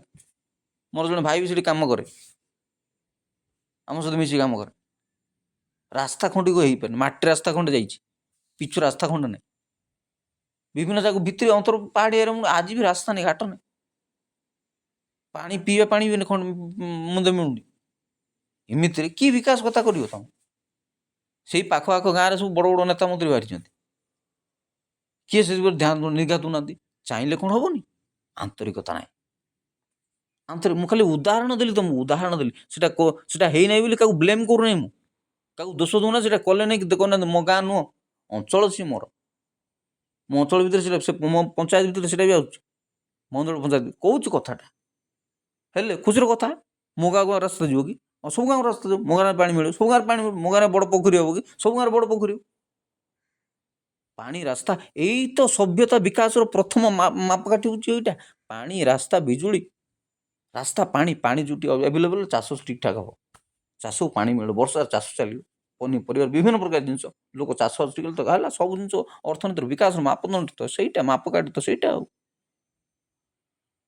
ଅର୍ଥନୀତି ବିକାଶର ଚକ ତ ସେଇଟା। ଆଉ ରାସ୍ତା ଆଉ ପାଣି, ଏ ଦୁଇଟା ଯେଉଁଠି ସୁବିଧା ହେଲା ସବୁ ବିକାଶ ସଭ୍ୟତା ସେଠି ଆଗକୁ ଗଢ଼ିବ। ଆଜି ପାଣି ମିଳୁନି, ଆଜି ରାସ୍ତା ନାହିଁ, ଆଉ ଆମେ ଡିଣ୍ଡିଅ ମୁଡ଼ୁଛନ୍ତି। ଏବେ ମୁଁ ଦେଖୁଥିଲି ଫେସବୁକ୍ରେ, କହିବା କଥା ତ ନୁହଁ, ବିଜୟ ଭାଇ ଆମର 4-5ଟା ଖଣ୍ଡେ ପ୍ରସ୍ତାବ ଦେଇଛନ୍ତି। ପ୍ରସ୍ତାବ ମାନେ କ'ଣ, ସେଇଟା କ'ଣ ଇଲେକ୍ସନ୍ କ'ଣ ଯେ କ'ଣ କହନ୍ତି, ସୁନାବି ଇସ୍ତାହାର ପ୍ରକାଶ କରିଛନ୍ତି। ଇସ୍ତାହାରରେ ସେ ସବୁ ଦେଇଛନ୍ତି, କାହାକୁ ସୁନା ଦେବି, କାହାକୁ 4,000 ଭତ୍ତା ଦେବି, କାହାକୁ 2500 ଭତ୍ତା ଦେବି, କାହାକୁ 6ଟା ସିଲିଣ୍ଡର ଦେବି, କାହାକୁ କ'ଣ ଲୋନ୍ ଫ୍ରି କରିଦେବି, ଗ୍ରୁପ୍ ଲୋନ୍ ଫ୍ରି କରିଦେବି, ଦୁନିଆ କଥା ଦେଇଛନ୍ତି। ତାମିଲନାଡ଼ୁ ବହୁତ ଉଚ୍ଚ ଶିକ୍ଷିତ ରାଜ୍ୟ, ସିଏ ଗୋଟେ, ସେମାନେ ସବୁ ହାଇ କ୍ୱାଲିଫାଏଡ଼ ରାଜ୍ୟ, ସେମାନେ କେରଳ ଗୋଟେ, ତାମିଲନାଡ଼ୁ ଗୋଟେ। ଗରିବ କମ୍ ଥିବେ ଷ୍ଟେଟ୍, ହାଇ ଡେଭଲପ୍ ଷ୍ଟେଟ୍, ସେମାନେ ସବୁ ଡେଭଲପ୍ ଷ୍ଟେଟ୍। ଆନ୍ଧ୍ର ଗୋଟେ ହାଇ ଡେଭଲପ୍ ଷ୍ଟେଟ୍, ସବୁ ବହୁତ ଶିକ୍ଷିତ ସେମାନଙ୍କର, ଲିଟରେସି ହାର ଭଲ, ପପୁଲେସନ୍ କଣ୍ଟ୍ରୋଲ୍ ସେମାନଙ୍କର ଭଲ, ରାଜନୀତିକ ଉଷ୍ମତା, ସକ୍ରିୟ ରାଜନୀତି, ସେମାନେ ଲୋକମାନେ ସଚେତନ ସବୁ ଭଲ। ସେଇଟା ଆମେ ତ ଆଜି ବି ବିକାଶଶୀଳ, ତେଣୁ ମୋହନ ମାଝୀ ସବୁବେଳେ ଲେଖୁଛନ୍ତି ଆମକୁ ବିକଶିତ କରିବାକୁ ପଡ଼ିବ, 2036, 2047, ଦୁନିଆ ପ୍ରକାର, 2036 ଆମେ 100 ବର୍ଷ ପୁରିବ ରାଜ୍ୟ। ପ୍ରୋପାଗାଣ୍ଡା ସ୍ଲୋଗାନ ଦେଇଦେଲେ କ'ଣ ହେବ? ଆମକୁ କାମ କରିବୁ, କାରଣ ସେ ଗୋଟେ ଲୋକ କ'ଣ ଦିନ ରାତି 3 ମାସ 6 ମାସ ବର୍ଷ 2 ବର୍ଷ ନ ଶୋଇ ନ ଖାଇ ନ ପିଇକିରି କାମ କରୁଥିବ, ଉଦ୍ଘାଟନ କରିକି ବୁଲିବ ନା ରାତି 10ଟାରେ କାମ କରିବ କି? ସେ ଜଣେ ଠିକା ନେଇଛି ମୁଖ୍ୟମନ୍ତ୍ରୀ ହେଲା ବୋଲି, ସେ ଖାଇବ ତା ପିଲା ମାଇକିନା କଥା ବୁଝିବନି? ସମସ୍ତଙ୍କୁ ମିଶିବାକୁ ପଡ଼ିବ, ସମସ୍ତଙ୍କୁ ଲାଗିବାକୁ ପଡ଼ିବ। ଜଣେ ଖଟୁଥିଲେ କ'ଣ ହେବ? ସମସ୍ତଙ୍କୁ ମିଶି କାମ କରିବାକୁ ପଡ଼ିବ, ହେଲେ ନା ହେବ। ମୋ କାମ ମୁଁ କରୁଛି, ତମ କାମ ତମେ କରିବାକୁ ପଡ଼ିବ। ଲୋକ କ'ଣ କୁହନ୍ତି, କଥା 4 ପଦ କହିଦେଲେ କ'ଣ ବଡ଼ କଥା ହେଇଯାଉଛି କି? ନାଇଁ, ସେ କଥା 4 ପଦ କହିବା ପାଇଁ ବହୁତ ଭାବନା ଦରକାର ପଡ଼ୁଛି, ବହୁତ ଚିନ୍ତା କରିବାକୁ ପଡ଼ୁଛି, ବହୁତ ସମୟ ଲାଗିବାକୁ ପଡ଼ୁଛି। ଏମିତିରେ ଭାବନା ପଳଉନି, ଏମିତି କଥା କହି ଯାଉନି। ତାକୁ ନେଇକି ଗୋଟେ କାହାଣୀଟେ ମୁଁ କହୁଛି, ଦେଖନ୍ତୁ। ଏହା ହିଁ ଦକ୍ଷତା। କ'ଣ ସେଟା? ଥରେ ଗୋଟିଏ ଜାହାଜ ହଠାତ୍ ଅଚଳ ହୋଇଗଲା। ତାହା ଯାତ୍ରୀମାନଙ୍କୁ ନେଇ ଯାତ୍ରାରେ ବାହାରିଥିଲା, ତେଣୁ ଜାହାଜ ମାଲିକ ବ୍ୟତିବ୍ୟସ୍ତ ହୋଇ ପଡ଼ିଲେ। ଜାହାଜରେ ନିଯୁକ୍ତ ଯନ୍ତ୍ରୀମାନେ ବହୁତ ଚେଷ୍ଟା କଲେ, କିନ୍ତୁ କୌଣସି ଲାଭ ହେଲା ନାହିଁ। ଏହାପରେ କେହି କହିଲେ ଯେ ସହରରେ ଜଣେ ବୃଦ୍ଧ ରହୁଛନ୍ତି, ଯାହାଙ୍କୁ ଜାହାଜ ଯନ୍ତ୍ରପାତି ବିଷୟରେ ବହୁତ କିଛି ଜଣା, ତାଙ୍କୁ ଡକାଯାଉ। ମାଲିକ ତୁରନ୍ତ ଗାଡ଼ି ପଠାଇ ବୃଦ୍ଧଙ୍କୁ ଡକାଇ ଆଣିଲେ। ବୃଦ୍ଧ ଚୁକ୍ତି କଲେ, ଜାହାଜ ଅବଶ୍ୟ ଚାଲିବ, କିନ୍ତୁ କାମ ଲାଗି ମୋ ପ୍ରାପ୍ୟ ହେବ $10,000। ଏହା ଯଦିଓ ଏକ ଅତି ଉଚ୍ଚ ଦର ଥିଲା, କିନ୍ତୁ ନହେଲେ ନ ଚଳେ। ଭଳି ପରିସ୍ଥିତିରେ ମାଲିକ ଅଗତ୍ୟା ରାଜି ହୋଇଗଲେ। ଆଉ କ'ଣ? ବୃଦ୍ଧ ମାତ୍ର 2-3 ମିନିଟ୍ ଇଞ୍ଜିନ୍ ଘରକୁ ଯାଇ କ'ଣ ସବୁ ପରୀକ୍ଷା କରି ଦେଖିଲା ପରେ ହାତୁଡ଼ିଟିଏ ନେଇ ଜାହାଜର ଛାତରେ ଟିକିଏ ବାଡ଼େଇ ଦେବାରୁ ଜାହାଜ ଚାଲିବା ଆରମ୍ଭ କଲା। ସମସ୍ତେ ଖୁସି ହେଲେ, କିନ୍ତୁ ମାଲିକଙ୍କ ମୁହଁ ଶୁଖିଗଲା। ସେ ନିରୁପାୟ ବୃଦ୍ଧଙ୍କୁ ପାଉଣା ରାଶି ଧରାଇ ଦେବା ବେଳେ କହିଲେ, ମହାଶୟ, ଏତିକି କାମ ଲାଗି $10,000 ଟିକେ ଅଧିକ ହୋଇଯାଉନାହିଁ କି? ହାତୁଡ଼ିରେ ଟିକେ ଠୁକ୍ କିନା ବାଡ଼େଇ ଦେଇ ଏତେ ଗୁଡ଼ିଏ ଟଙ୍କା ନେଇଯିବା ଠିକ୍ ଲାଗୁଛି କି ଆପଣଙ୍କୁ? ମାତ୍ର ବୃଦ୍ଧ କହିଲେ, ଆପଣ ଯେମିତି କହୁଛନ୍ତି ସେମିତି କହିଲେ ତ ଆପଣଙ୍କ କଥା ଠିକ୍ ଭଳି ଲାଗୁଛି, କିନ୍ତୁ ମୋ ପାଉଣା କେବଳ ଠୁକ୍ କରି ହାତୁଡ଼ି ବାଡ଼େଇବା ଲାଗି ନୁହଁ। କେଉଁ ଜାଗାରେ କିଭଳି ହାତୁଡ଼ି କେତେ ଥର ବାଡ଼େଇଲେ ହେବ, ତା କାମ କରିବ, ସେ ଜ୍ଞାନ ମୋର ଥିବାରୁ ମୁଁ ଏହି ମୂଲ୍ୟ ଦାବୀ କଲି। ଏହା ହିଁ ତ ଦକ୍ଷତା, ଯେଉଁ ବିଷୟରେ ଶୁଣି ଆପଣ ମୋତେ ଏତେ ଦୂରରୁ ଡାକି ଆଣିଲେ। ସେ ଜାହାଜ ମରାମତି କରୁଛି, ନଟୁ ବୋଲ୍ଟ ନାହିଁ, ଏ କି ଯେ ସବୁ ହେଲା ଛୋଟିଆ ଜିନିଷ ନୁହଁ, ଜାହାଜ ମରାମତି କରୁଛି। ସେ କେଉଁ ଜାଗାରେ କେତେ ଥର ହାତୁଡ଼ି ବାଡ଼େଇଲା ସେଟା ଜଣା ଅଛି ତାକୁ, ତେଣୁ ସେ $10,000 ପାଉଣା ମାଗୁଛି। କଥା ବୁଝିପାରୁଛନ୍ତି ତ? ଜ୍ଞାନ ସବୁବେଳେ ମୁଁ ସେ ଦିବ୍ୟକୀର୍ତ୍ତି ସାରଙ୍କ ପାଖରୁ ଏ କଥାଟା ଶୁଣୁଥିଲି, ନଲେଜ୍ ଇକୋନୋମି, ସେ ଟର୍ମଟା ମୁଁ ଧରିଥିଲି। ଆଉ ଗୋଟେ ପେପର ପଢ଼ୁଥିଲି, ଗୋଟେ ପୁରୁଣା ପେପରଟେ ପଢ଼ୁ ମୁଁ ପାଇଲି ନଲେଜ୍, ଜ୍ଞାନ ଅର୍ଥନୀତି। ଏ ଯୁଗ ହେଉଛି ଜ୍ଞାନ ଅର୍ଥନୀତି, ନଲେଜ୍ ଟଙ୍କା। ଏ ନଲେଜ୍ ଇକୋନୋମି ଯୁଗରେ ଆପଣ ଜ୍ଞାନକୁ ମର୍ଯ୍ୟାଦା ନ ଦେବା ହେତୁ ଅଜ୍ଞାନ ହେଇକି ପଡ଼ିଛନ୍ତି। ଜ୍ଞାନକୁ ମର୍ଯ୍ୟାଦା, ଯେଉଁଟା ଆପଣ କ୍ରେଡ଼ିଟ୍ ଦେବେ, ଯେଉଁଟାକୁ ଆପଣ ପୂଜା କରିବେ, ଯେଉଁଟାକୁ ଆପଣ ଆଖି ଆଗରେ ରଖିବେ, ସେଭଳିଆ ହିଁ ହେବେ। ଆପଣ ଯଦି ଜ୍ଞାନ ପୂଜା କରିବେ, ଜ୍ଞାନୀ ହିଁ ହେବେ। ଆପଣ ପ୍ରେମ ପୂଜା କରିବେ, ପ୍ରେମୀ ହିଁ ହେବେ। ଆପଣ ଘୃଣା ପୂଜା, ଘୃଣା ହିଁ ପାଇବେ। ଯେଉଁଟାକୁ ଆପଣ କ୍ରେଡ଼ିଟ୍ ଦେବେ, ଯେଉଁଟାକୁ ପ୍ରେମ କରିବେ, ଯେଉଁଟାକୁ ଆପଣ ସେଲ୍ୟୁଟ୍ ମାରିବେ, ଯେଉଁଟାକୁ ଆପଣ ମୁହଁରେ ରଖିବେ, ସଦା ସର୍ବଦା ପୂଜା କରିବେ, ସେଭଳିଆ ଜିନିଷ ଆପଣ ଅଟୋମେଟିକ୍ ସାଇକୋଲୋଜି ଜିନିଷ ପରା, ମାଇଣ୍ଡ ସେଟ୍ ତ ସେମିତି। ଆଉ ସାଇକୋଲୋଜି ମୁଁ ଛୋଟିଆ କଥା ଉଦାହରଣ ଦେଉଛି। +2 ପଢ଼ିଲା ବେଳକୁ ମୋତେ ଗୋଟେ ମ୍ୟାଲେରିଆ ହେଇଗଲା। ବ୍ରେନ୍ ମ୍ୟାଲେରିଆ ମୁଁ ପରେ ଜାଣିଲି ମୋର ମ୍ୟାଲେରିଆ ହେଇଗଲା। ମୋତେ ଦେହ ଖରାପ ଜ୍ୱର ହେଇଗଲା। ମୁଁ ପଳେଇ ଆସିଲି ପାରଳାଖେମୁଣ୍ଡିରୁ। ବଡ଼ କଷ୍ଟରେ ମୁଁ ଆସିକି ଘରେ ରହିଲି। ବାପା ଛେଳି ଗୋଡ଼ରୁ ଆରମ୍ଭ କରିକି ଚନ୍ଦ୍ରଗିରି 2-4ଟା ଜାଗାରେ ଦେଖେଇଲେ ମୋତେ ବିଭିନ୍ନ କ୍ଲୋରୋକୁଇନ୍ ଟାବଲେଟ୍ ଫାବଲେଟ୍ ସବୁ ଦେଇକିରି ଭଲ ହେଇଯିବ ପରା, ଭଲ ହେଇଯିବ ପରା, ଭଲ ହେଇଯିବ ପରା। ବାପାଙ୍କୁ କିଏ କେମିତି ସଜେଷ୍ଟ କଲା, ବାପା ମୋତେ ତଥାପି ମୁଁ ଭଲ ହେଉନି ଏକା। ବାପା ସଜେଷ୍ଟ କରିବ, ବାପା ନେଇକିରି ଆଇଲେ ମୋତେ ମୋହନା ବିଶ୍ୱାସୀ କ୍ଲିନିକ୍, ବିଶ୍ୱାସୀଟା ସମସ୍ତେ ଆମ ଅଞ୍ଚଳ ପରେ ଜାଣିଥିବେ ବିଶ୍ୱାସୀ କ୍ଲିନିକ୍। ସେ ଲୋକ ମୋତେ 15 ମିନିଟ୍ ଦେଖିଲେ, ବେଶୀ ବି ନାହିଁ, 10 ମିନିଟ୍ରୁ 5-10 ମିନିଟ୍ ଦେଖିକି କହିଲେ ପିଲାଟାକୁ ବ୍ରେନ୍ ମ୍ୟାଲେରିଆ ହେଇଛି, ଆପଣ ଆଉ ଟିକେ ଲେଟ୍ କରିଥିଲେ ପିଲା ରହିନଥାନ୍ତା, ଠିକ୍ ଟାଇମ୍ରେ ଆଣିଛନ୍ତି, ଟିକେ ଲେଟ୍ ହେଇନି, ଆଉ ବେଶୀ ଲେଟ୍ କରିଥିଲେ ପିଲା କାଳେ ହେଇଥାନ୍ତା ନଥାନ୍ତେ, ଠିକ୍ ଟାଇମ୍ରେ ଆଣିଛନ୍ତି, ହଉ ଠିକ୍ ଅଛି, ଆକୁ ବ୍ରେନ୍ ମ୍ୟାଲେରିଆ ହେଇଛି। ଗୋଟେ 10 ମିନିଟ୍ ଲାଗିନି ସେ ଦେଖିକି କହିଦେଲେ। ଡାକ୍ତର ସିଏ ବ୍ରେନ୍ ଭିତରେ, ମୁଣ୍ଡ ଭିତରେ ଗୋଟେ ମ୍ୟାଲେରିଆ ହେଉଛି, ଏଇଟା ଆଖିକି ଦିଶୁଛି ନା କିଏ ଜାଣୁଛି? କହୁଛି ଉଦାହରଣ ଦେଉଛି। ମୁଣ୍ଡ ଭିତରେ ଗୋଟେ, ହଁ ଦେହ ଭିତରେ ମ୍ୟାଲେରିଆ ହେଲେ ଛୁଇଁଲେ ହଁ ଟେମ୍ପରେଚର ବଢ଼ିଯାଉଛି, ମୋତେ ଦେହରେ ଆକେ ମ୍ୟାଲେରିଆ ହେଇଛି ବୋଲି ଔଷଧ ଖାଉଛି ନା ମୁଁ। 15 ଦିନ କାଳ ହେଲାଣି ମୋ ଦେହରେ ମ୍ୟାଲେରିଆ ହେଇଛି, ମୁଁ ଔଷଧ ଖାଉଛି, ଭଲ ହେଉନି। ସେ ମୋ ଦେହ ହାତ 15 ମିନିଟ୍ 10 ମିନିଟ୍ ଦେଖିଗଲେ ବ୍ରେନ୍ ମ୍ୟାଲେରିଆ ହେଇଛି। ମସ୍ତିଷ୍କ ଜ୍ୱର ବଡ଼ ଡେଞ୍ଜରିୟସ୍ ବିମାର। ଡେଙ୍ଗୁ ଜ୍ୱର ଏକଥା ତ ସମସ୍ତଙ୍କୁ ଜଣାଥିବ। ଡେଙ୍ଗୁ ଜ୍ୱର ଦିଲ୍ଲୀ ମିଲି ସବୁଆଡ଼େ ସବୁ ଡେଙ୍ଗୁ ଜ୍ୱର ପ୍ରବଳ ହୁଏ। ଡେଙ୍ଗୁ ଜ୍ୱର ସାଂଘାତିକ ଜ୍ୱର ସେଇଟା। ଆଉ ସେଥିପାଇଁ ଅମୃତ ଗଛର ପତ୍ର ସିଝେଇକିରି ପିଇଲେ ସେଇଟା ଭଲ। ଅମୃତ ଗଛର ପତ୍ରଟା ଭଲ ମେଡ଼ିସିନ୍ ଭଳିଆ କାମ କରେ। ଅମୃତ ଗଛର ପତ୍ର, ପପେୟା ଗଛର ପତ୍ର ସିଝେଇକି ମୁଁ ବି ବହୁତ ଥର ପିଇଛି, ଘରେ ପିଏ। ମୋ ଗାଳି କରେ କାହିଁ ଫାଲତୁ କାମ। ନାଇଁ ଔଷଧ ମେଡ଼ିସିନ୍ ସେଗୁଡ଼ା। ମୋର ଗ୍ୟାଷ୍ଟ୍ରିକ୍ ପାଇଁ ବି ମେଡ଼ିସିନ୍ ପାଇଁ ସବୁ। ସେ ଦେଖୁ କହିଲେ ବ୍ରେନ୍ ମ୍ୟାଲେରିଆ ହେଇଛି। ଅନୁଭୂତି ଅଭିଜ୍ଞତାରୁ ବୁଝିଗଲେ, ସେ ଟ୍ରିଟମେଣ୍ଟ କରିକି ବୁଝୁଛନ୍ତି ସବୁ। 15 ମିନିଟ୍ ଲାଗିଲେ ସେ ବୁଝିଗଲେ ବ୍ରେନ୍ ମ୍ୟାଲେରିଆ ହେଇଛି। ସେଟା ଦେଖାଯାଏ ଆଖିକୁ। ଆଚ୍ଛା ମୁଁ କପୁରୁ ଉଠେଇକି ମୋ ଭେଜା ଭିତରେ ହାତ ପୁରେଇ ଚେକ୍ କଲେ, ଚେକ୍ କରି କହିଲେ ବ୍ରେନ୍ ମ୍ୟାଲେରିଆ ହେଇଛି। ଅନୁଭୂତି ଅଭିଜ୍ଞତା ଜ୍ଞାନ ସେ 15 ମିନିଟ୍ରେ କଲେ। ଯଦି ସେ ଲୋକ ନଥାନ୍ତେ ମୁଁ ଆଜି ବଞ୍ଚିନଥାନ୍ତି, ମରିଯାଇଥାନ୍ତି ନା। ବ୍ରେନ୍ ମ୍ୟାଲେରିଆ ଛୋଟିଆ ଜିନିଷ ନୁହଁ। ଆମ ସିଷ୍ଟମ୍ଟା ସେମିତି ଖରାପ ହେଇଯାଇଛି, ଆମ ସିଷ୍ଟମ୍ଟା ସେମିତି ବେକାର ହେଇଯାଇଛି। ଆମେ କାହାକୁ କ୍ରେଡ଼ିଟ୍ ଦେବାକୁ ଚାହୁଁନାହାନ୍ତି। ସେ ତ ଆମ ଗୋଟେ ଫ୍ୟାମିଲି ଡକ୍ଟର ଭଳିଆ। ସବୁବେଳେ ଆମ ମାଆଙ୍କୁ, ମୋତେ, ମୋ ଭଉଣୀ କି ଭାଇ, ସମସ୍ତଙ୍କୁ ଟ୍ରିଟମେଣ୍ଟ କରୁଛନ୍ତି ସେ ଆଜ୍ଞା। ସବୁବେଳେ ପ୍ରାୟ ଯାଉଛୁ ଆମେ। ମାଆ କ'ଣ ଛୋଟ ମୋଟ ହେଲେ ସବୁବେଳେ ନେଇକି ଯାଉ ଆମେ ମାଆକୁ। ମୋତେ ତ ଟ୍ରିଟମେଣ୍ଟ, ମୋତେ, ମୋ ମାଆକୁ, ମୋ ଦିଦିମାନଙ୍କୁ, ମୋ ଭାଇମାନଙ୍କୁ, ସମସ୍ତେ, ମୋ ଟୁକୁ ସମସ୍ତେ ପ୍ରାୟ ଯାଉ ଆମେ ତା ପାଖକୁ। ଆମର ଗୋଟେ ଫ୍ୟାମିଲି ଡକ୍ଟର ଭଳିଆ। ପ୍ରଥମରେ କ'ଣ ସବୁ ଇସ୍ୟୁ ହେଇକିରି କ'ଣ ବନ୍ଦ ହେଇଗଲା, ଏ ସବୁ କଥା ଶୁଣୁ, ଠିକ୍ ଠାକ୍ ଚାଲିଛି। ଏବେ ବି ତାଙ୍କ କ୍ଲିନିକ୍ ଚାଲିଛି। କ'ଣ ସବୁ ହେଇଛି ମୁଁ ଜାଣିନି, ସେ ଫାଲତୁ କଥା ମୋତେ ଜଣାନି। ଆମ ସବୁବେଳେ ସେ ଟ୍ରିଟମେଣ୍ଟ, ଆମ ଫ୍ୟାମିଲି ଡକ୍ଟର ଭଳିଆ। ସେ ବ୍ରେନ୍ ମ୍ୟାଲେରିଆ 15 ମିନିଟ୍ ଭିତରେ ଜାଣିଲେ ବ୍ରେନ୍ ମ୍ୟାଲେରିଆ ହେଇଛି ପିଲାଟା। ଔଷଧ ପତ୍ର ଦେଲେ ଭଲ ହେଇଗଲେ। ମାସେ 15 ଦିନ ଲାଗିଲା, 15 ଦିନ 2 ସପ୍ତାହ ଭିତରେ ଠିକ୍ ହେଇଗଲୁ। ମୁଣ୍ଡ ପୁରା ଘୁରେଇ ଯାଏ, ମୋର ମୁଣ୍ଡ ପୁରା ଘୁରେଇ ଯାଏ। ପୁରା କେମିତି ଯେ ଲାଗିବ, ଗୋଟେ ଚକ୍ର ଘୁରିଲା ବେଳେ ଘୁରିଲା ଭଳିଆ ଲାଗିବ ମୋ ମୁଣ୍ଡଟା। ବ୍ରେନ୍ ମ୍ୟାଲେରିଆ ପିଲା 10 ମିନିଟ୍ରେ ଜାଣିଲେ ପିଲାଟା ବ୍ରେନ୍ ମ୍ୟାଲେରିଆ ହେଇଛି। ଆପଣ କହିବେ ଦକ୍ଷତା, ଜ୍ଞାନ, ବୁଦ୍ଧି ଏସବୁ ଜିନିଷର କ'ଣ ମାଇନେ ଅଛି, କ'ଣ ଅର୍ଥ ଅଛି? ହାତୁଡ଼ି 3ଟା ବାଡ଼େଇ ଦେଇ କହିଲେ 10,000 ପାଉଣ୍ଡ ଦରକାର। ମୁଁ ସେ ପଇସା ଆମେ କେତେ ଦେଇଛନ୍ତି ଛାଡ଼, ସେ ଚୁଲି ଯାଉ।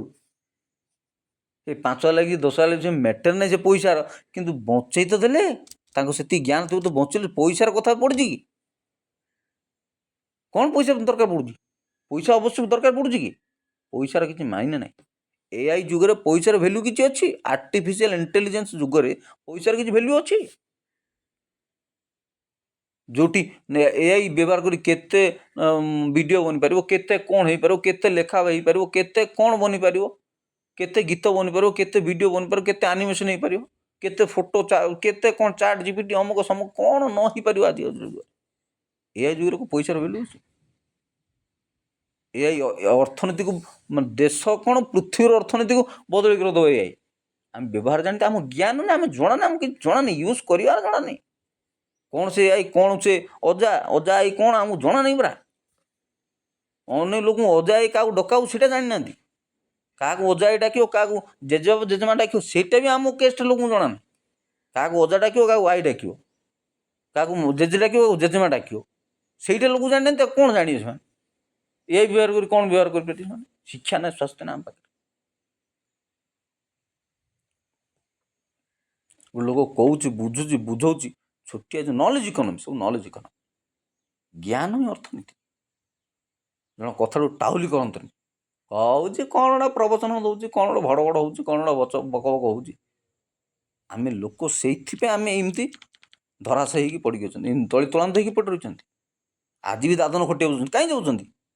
ଆଜି ବି ଶ୍ରମିକ ହେଇକି ଯାଉଛନ୍ତି, କାହିଁ ଯାଉଛନ୍ତି? କେରଳାକୁ ଯାଉଛନ୍ତି, ଏଠିକି ଯାଉଛନ୍ତି, ବସ୍ ଲାଗୁଛି ଗାଁ ଗାଁକୁ। ସେ ଫୁଲବାଣୀ କୁଆଡ଼େ କୁଆଡ଼େ ମୁଁ ଦେଖୁଛି, କନ୍ଧମାଳ ଫନ୍ଧମାଳ ସବୁ ବସ୍ ଲାଗି, ସେ କେନ୍ଦ୍ରାପଡ଼ା ନୂଆପଡ଼ା ସବୁ ବସ୍ ଲାଗୁଛି, ଲୋକ ବସ୍ରେ ବୁହାଉଛନ୍ତି କେରଳାକୁ ଶ୍ରମିକ ହବାକୁ। ଦାଦନ ଖଟ କାହିଁକି? ଆମ ପାଖରେ ସେ ସଚେତନତା ନାହିଁ, ଜ୍ଞାନର ଅଭାବ। ବାପା କ'ଣ କରୁ, ଖଟିଲେ ଖାଉଛୁ ରେ ବାପା। ହାତ ଦୁଇଟା ଗୋଡ଼ ଦୁଇଟା ଭଲ ତ, କେତେ ଦିନ ଖଟିବ, କେତେ ଦିନ ଖାଇବ? ମୁଣ୍ଡ କାମ କଲେ ନା ଖାଇବ, ସଫ୍ଟୱେର୍ କାମ କଲେ ନା ଖାଇବ। କାହା ପାଖରେ ବୁଦ୍ଧି ନାହିଁ, ଜ୍ଞାନ ନାହିଁ ବୋଲି ମୁଁ କହୁନି। ସମସ୍ତଙ୍କର ବୁଦ୍ଧି ଜ୍ଞାନ ଚାଲାକ ଚତୁର ସମସ୍ତ। ମୁଁ ଆগে ଓଲା ବୋଲି ଭାବୁନି, ଯିବୁ ଗୋଟେ ପକ୍କା ଓଲା। ଆମ ଘରେ ସମସ୍ତେ ମୋତେ ଓଲା ଭାବନ୍ତି। କିଛି ଭାବନ୍ତି କ'ଣ ସବୁ ସତ ବି ମୋତେ କିଛି ଜଣା ନାହିଁ। ମୁଁ ପଦେ କଥା କହିବି, ଆଜ୍ଞା କେତେ ଆଜ୍ଞା 2 ଟଙ୍କା କାଟି ତ ନାଇଁ ରେ ବାବୁ, ନାଇଁ ତ ରଖ ହେଲା ଚାଲ, ଇଚ୍ଛା ପାଇଲେ କିଣି ନହେଲେ ମୁଁ ପଦେ ଦ୍ୱିପଦ କଥା, ବେଶୀ କଥା ମୁଁ ହେବି। ବଜାର ଘାଟରେ ବେଶୀ ମୁଁ ଚାଲ ମୁଁ କରିବି। କିନ୍ତୁ ବାପା ବଡ଼ ଭାଇ ମାନେ ବହୁତ ବାର୍ଗେନିଂ କରିକି ବହୁତ କଥା କହି, ବହୁତ ବେପାରୀ ତ ସବୁ। ଆଉ ଦୁନିଆରେ ସବୁଠୁ ଗୋଟେ ବେପାର ଆଗା ସବୁଠୁ ବଡ଼ ଚାକିରି। ଆଉ ବଡ଼ ଚାକିରି କିଛି ବେପାର ସବୁଠୁ ବଡ଼ ଚାକିରି। ମୋତେ କୁହନ୍ତୁ ଓଲାଟା ତୁ, ଇଏଟା ତୁ, ଗଧୁଟା ତୁ, କିଛି ଜଣା ନାହିଁ, ତୁ ବୁଦ୍ଧୁଟା ତୁ ଜାଣିନୁ। ହଉ ମୁଁ କିଛି ଜାଣିନି ତ କ'ଣ ହେଲା? ମୋତେ ବିକି ଖାଇଗଲା କି ନା ମୁଁ ଗୋଟେ ବିକି ହେଇଗଲି କି? ମୁଁ ମୋର ଖାଉଛି ପିଉଛି ବସୁ ଉଠି ଲେଖାପଢ଼ା ଚାଲିଥାଉଛି। କ'ଣ ଜାଣିଛି କ'ଣ ଜାଣିନି ଲୋକ ଜାଣିଛନ୍ତି, ଘରେ ଜାଣିଛନ୍ତି ସମସ୍ତେ। କ'ଣ ଜାଣିଛି କ'ଣ ଜାଣିନି ପ୍ରତିଟି କଥାରେ ମୋତେ ଓଲା ବୋକା ବୋଲି ସେଇଭଳିଆ କଥା। ଯେଉଁଟା ଜାଣିଛି କ'ଣ ଜାଣିଛି କ'ଣ ଜାଣିଛି ନା ମୁଁ ଜାଣୁଛି, ମୋ ବାପା ଜାଣୁଛି, ଆଗେ ଜାଣିବା ଦରକାର। ଦୁନିଆ ସେମିତି ମୂର୍ଖ ଦୁନିଆ ଗୋଟେ। ସମସ୍ତଙ୍କ ପାଖେ ପାଠ ସାଠ ନଥାଇକି ସବୁ ଦାଦନ ଖଟିଲେ କ'ଣ ହେବ? ସେମାନେ କ'ଣ ବୁଝିବେ? ନଲେଜ କ'ଣ? ହଁ ପଇସା ପାଇଯିବୁ, ଇଏ ହେଇଯିବୁ, ସିଏ ହେଇଯିବୁ, କ'ଣ ବୁଝିବେ ସିଏ? ମୂର୍ଖ ଜାତି। ତେଣୁ ଏହା ହିଁ ଦକ୍ଷତା, କହିବାଟା ହିଁ ଦକ୍ଷତା। ଗୋଟେ ଲୋକ ମୋତେ କହିଲେ, ମୁଁ ମନେ ମନେ ଭାବିଲି ତାଙ୍କ କଥା, ଯେ ବାପା କଥା କହିବାକୁ ପଇସା ଲାଗୁଛି ରେ ବାପା, କଥା କହିବାକୁ ପଇସା ଲାଗୁଛି। ଆମ ଗାଁ ଗହଳିର କଥା, ମାଆ ମାନଙ୍କର କଥା ମୁଁ ଶୁଣୁଛି, କହିଦେଲେ କି ପଇସା ଲାଗିଯାଉଛି କି, କଥା ଦିପଦ କଲେ ସରିଯାଉଛି କି? ଏମିତି କୁହନ୍ତୁ, କହିଲେ କଥା ଦିପଦ କଲେ କ'ଣ ସରିଯିବାଟା କି? କହିଦେଲେ କ'ଣ ସରିଯାଉଛି କି? ନାଇଁ ନାଇଁ ନାଇଁ, କଥା କହିବା ପାଇଁ ବି ଫିସ୍ ଲାଗୁଛି ରେ ବାପା। କଥା ଫ୍ରିରେ ମିଳୁନି। କଥା କେଉଁଠୁ ଆଉଛି? ମୁଣ୍ଡରୁ ଆଉଛି। ମୁଣ୍ଡ କେମିତି ବନୁଛି? ଆଉ କ'ଣ ଭାବିଲେ କହିବ, ଯେତିକି କହିବ ସେତିକି ଲେଖିପାରିବନି, ଯେତିକି ଭାବିବ ସେଟା ସେତିକି କହିପାରିବନି, ଯେତିକି କହିବ ସେତିକି ଲେଖିପାରିବନି। ବୁଝିପାରୁଛ? ଲୋକ କଥା ଦିପଦ କହିଦେଲେ ସରିଯିବାଟା କି? ନାଇଁ ନାଇଁ ନାଇଁ, କଥା ଦିପଦ କହିଲେ ସରିଯିବ? ତମେ କହିଦେଉନ ବୁଝିଯାଉଛି ବୋଲି ତମେ କହିଦେଉନ। କଥା କହିବାର ଭାବିବାକୁ ପଡ଼େ, କେତେ ଭାବିଲେ କେତେ କଥା କହିବାକୁ ପଡ଼େ। ଗୋଟେ ଛୋଟିଆ ଉଦାହରଣ ହେଉଛି, ବଡ଼ ଭାଇ ଗୋଟେ ଥର କଥା କହୁଥିଲେ, ଛୋଟିଆ ଏକ୍ଜାମ୍ପଲ୍, ପିଲାବେଳେ ଗୋଟେ ଥର ଓକିଲର ଗୋଟେ ଉଦାହରଣ ଦେଲେ। ଗୋଟେ ଓକିଲ ଏମିତିଆ ପୁଣି ଗୋଟେ କେସ୍ରେ ବହୁତ ଉଦ୍ୟମ କଲା, ଗୋଟେ ପଏଣ୍ଟ ଖଞ୍ଜିବା ପାଇଁ ବହୁତ ଚେଷ୍ଟା କଲା, ପାଇଲାନି। କ'ଣ ହେଲା? ସେ ମକା ଖାଉଥିଲା, ପୋଡ଼ା ମକା ଗୋଟେ ଖାଉଥିଲା। ତା ମୁଣ୍ଡକୁ ସେ ପୋଡ଼ା ମକାରୁ କ'ଣ ଗୋଟେ ଆଇଡ଼ିଆ ଜୁଟିଗଲା। ମକା ଦାନାରୁ ନା ଗୋଟା ମକା ପୋଡ଼ାରୁ ନା କ'ଣ ଗୋଟେ ଆଇଡ଼ିଆ ଜୁଟିଗଲା, ସେ କେସ୍ ଜିତିଗଲା। ଓକିଲ, ଲେକ୍ଚର, ଫିଲୋସଫି, ଏକ ବକ୍ତା, ଲେଖକ, ଏମାନେ କେତେ କଥା ଭାବିବାକୁ ପଡ଼େ। କଥା କାରଣ କେତେ କଥା ଚିନ୍ତା କଲେ କହିଲେ ନା ହେଉଛି। ସେ ଯୀଶୁ କହିଲେ ବାକ୍ୟରେ ଶକ୍ତି ଅଛି, ବାକ୍ୟରେ ଶକ୍ତି ଶକ୍ତି ଶକ୍ତି ଶକ୍ତି ଅଛି ବାକ୍ୟରେ। ଗୋଟେ ଗୀତ ଅଛି, ହଁ ଶକ୍ତି ଶକ୍ତି ଶକ୍ତି ଅଛି ଯୀଶୁଙ୍କ ରକ୍ତରେ, ବାକ୍ୟରେ, ଏମିତି ସବୁ ଅଛି। ଶକ୍ତି ଅଛି, ବାକ୍ୟରେ ଶକ୍ତି ଅଛି। କଥା ବାକ୍ୟ କହନ୍ତି, ଆମ ଅଞ୍ଚଳରେ ସବୁ କହନ୍ତି ବାକ୍ୟ କହୁଛି। ବାକ୍ୟ ମାନେ କ'ଣ? ଆମର ତ ଟିକେ ଖ୍ରୀଷ୍ଟିଆନ ଲୋକମାନେ, ସେ ମୋତେ ବାକ୍ୟ କହୁଛି। ବୋଲେ ବାକ୍ୟ ମାନେ ସାହିତ୍ୟ ଭାଷାରେ କାହାକୁ ବାକ୍ୟ କୁହାଯାଏ? ବାକ୍ୟ କାହାକୁ କୁହାଯାଏ? ସେଣ୍ଟେନ୍ସ, ଯାକୁ ଇଂଲିଶରେ କୁହନ୍ତି ସେଣ୍ଟେନ୍ସ। ବାକ୍ୟ କହୁଛି। ଆମ ପବିତ୍ର ବାଇବେଲକୁ କୁହାଯାଏ ବାକ୍ୟ, ପବିତ୍ର ବାକ୍ୟ। ବାକ୍ୟର ଅର୍ଥ ଆଜି ପର୍ଯ୍ୟନ୍ତ ଲୋକ ଜାଣିଲେ କି ନା ମୁଁ ଜାଣିବି। ବାକ୍ୟ ମାନେ କ'ଣ? କଥାଟା ଆଜ୍ଞା ବାକ୍ୟ, ତାଙ୍କ ସେନ୍ସରେ, ତାଙ୍କେ ଯେଉଁ ଅର୍ଥରେ ବୁଝୁଛନ୍ତି। ବାକ୍ୟ ବୋଲେ କଥାଟା, କଥା କହିଲେ ସେଣ୍ଟେନ୍ସ ହେଉଛି। ଆଉ କହିଲେ ଚାଟ୍ ଜିପିଟି ହଉ କି ନହେଲେ ଗୁଗୁଲ୍ ଆସିଷ୍ଟାଣ୍ଟ ହଉ, ସେ ସ୍ପିକରଟାକୁ ଅନ୍ କରିକି କହିବାଟା ଲେଖା ହେଉଛି ନା ମୋବାଇଲରେ। ହ୍ୱାଟ୍ସଆପ୍ରେ ବି ଗୋଟେ ଥାଉ ନାହିଁ କି ମାଇକ୍ ଭଳିଆ ଜିନିଷ, ମାଇକ୍ରେ ଦବେଇ କହିଲେ କହିବାଟା ଲେଖା ହେଇ ବାହାରୁଛି। ଯେମିତି ଲେଖା ବାହାରିବ ସେମିତି ଲେଖା ତାକୁ ଧରିକି ଜିନିଷଟା ଆଉଛି। ବାକ୍ୟ ସେଣ୍ଟେନ୍ସ ମାନେ ଯାହା ମନର ଭାବନାକୁ କମ୍ପ୍ଲିଟ୍ ପରିପ୍ରକାଶ କରୁଥିବ। ଶବ୍ଦର ବା ସେଣ୍ଟେନ୍ସ ଭିତରେ କିଛି ଶବ୍ଦ ଏମିତି ଥିବ କି ଶବ୍ଦ କୁହାଯାଏ। ପଦ ଲେଖିଲେ ପଦ ହୁଏ ବୋଧେ, କହିବାଟାକୁ ଶବ୍ଦ କୁହାଯାଏ। ସେ ଶବ୍ଦ ଗଣ୍ଡେ ଏମିତି ସଜାଡ଼ି ହେଇକି ଥିବ, ଏମିତି ଆରେଞ୍ଜ ହେଇକି ଥିବ, ଯେଉଁଟାକି ମନର କୌଣସି ଏକ ଭାବକୁ କମ୍ପ୍ଲିଟଲି ଠିକ୍ ଭାବେ ବୁଝେଇ ପାରୁଥିବ, ତାକୁ ବାକ୍ୟ କୁହାଯାଏ। ହେଲେ ଆମ ଲୋକ କ'ଣ ବାକ୍ୟ କହୁଛି, ବାକ୍ୟ କହୁଛି କ'ଣ, ବାକ୍ୟ କହୁଛି ସେ କଥା କ'ଣ ସହଜରେ କହୁଛି। ସମସ୍ତେ ବକ୍ତା ହେଇଯିବେ କି? କହିଲେ ସମସ୍ତେ କଥା ବକ୍ତା ହେଇଯାନ୍ତି? ସମସ୍ତେ କଥା କହିପାରିବେନି, ସମସ୍ତେ ଲେଖି ପାରିବେନି। ସମସ୍ତେ କହିଦେବେ, ସମସ୍ତେ ଲେଖିଦେଲେ ତ ସଂସାର ଯାକ ଲୋକ ସାହିତ୍ୟ ହେଇଯିବ, ଲେଖକ ହେଇଯିବ, ବକ୍ତା ହେଇଯିବ। ଆଉ ଗୋଟେ କଥା, ଆମ ଅଞ୍ଚଳ ମାନଙ୍କରେ ସବୁ ବିଭିନ୍ନ ପ୍ରକାର ସଭା ସମିତି ହୁଏ। ଆମ ଖ୍ରୀଷ୍ଟିଆନ କମ୍ୟୁନିଟି ତ ସଭା ସମିତି ହୁଏ। ଗୁଡ଼ାଏ ସ୍ପିକରକୁ ସବୁ ଡାକନ୍ତି, କି ଅଧଘଣ୍ଟା 40 ମିନିଟ୍ ଗୋଟେ ଦୁଇଟା ସେସନ୍ ହେଲେ ସେ ଯୁଗ ଆଉ ଅଛି? କାହାକୁ 500, 1000, 2000 ଦେଇକି ଗାଡ଼ି ଗୁଡ଼ା ଦେଇକି ପଠା ଯୁଗ ଅଛି? ନାହିଁ। ଆଇଲେ 15,000, 20,000, 30,000, 40,000, କାହାକୁ 50,000 ମଧ୍ୟ ଦେବାକୁ ପଡ଼େ। ସେତିକି ନାହିଁ, ଆଜିକାଲି ତ ବହୁତ ମେଲୋଡ଼ି ପାର୍ଟି ହେଉଛି। ଉଦୟଗିରି ହେଉଛି ମେଲୋଡ଼ି ପାର୍ଟି। ଗଜପତି ଉତ୍ସବ ଆଉ ବିଭିନ୍ନ ଉତ୍ସବ ପାଳନ କଲେ। ଗୋଟେ ଥର ଅଭିଜିତ ମଜୁମଦାର ହେଇଥିଲା, ଅସୀମା ପଣ୍ଡା ହେଇଥିଲା, ରାନୀ ପଣ୍ଡାକୁ ଡାକିଥିଲେ। ରାନୀ ପଣ୍ଡା ହେଉଛି କ'ଣ ତା ନା, ସେ ଝିଅର ନା ମନେ ପଡ଼ୁନି। ବିଭିନ୍ନ ଝିଅମାନଙ୍କୁ ଡାକନ୍ତି ନାଚବାଜ କରିବା ପାଇଁ। କ'ଣ ତ ନିଶା ମହାରାଣାକୁ ଡାକିଥିଲେ। କେତେ ଟଙ୍କା ନେଇଛନ୍ତି ନା ସେମାନେ? ଗୋଟେ 2-4ଟା ଗୀତରେ ନାଚିବେ, ଗୋଟେ 2ଟା ଗୀତ ଗାଇବେ, କି 10-20 ମିନିଟ୍ କହିବେ, କଥାଟା ଗୁରୁତ୍ୱ ଦେଉନାହାନ୍ତି, କିନ୍ତୁ ଗୀତ 2-4ଟା ଗାଇବେ, ଲକ୍ଷ ନା ଚାର୍ଜ କରନ୍ତି। ସେତେ ବଡ଼ ଷ୍ଟାର ମାନେ କଥା କ'ଣ ପଇସା ଲାଗୁନି? କଥା କ'ଣ ଏମିତି କହି ହେଉଛି? କେଉଁଠି ମିଳୁଛି ନା କିଏ ଶୁଣିକି ପଳେଇ ଯାଉଛି? କଥା କହିଦେଉଛି ତୁମ ପାଖକୁ, ତୁମ ଆଗରେ।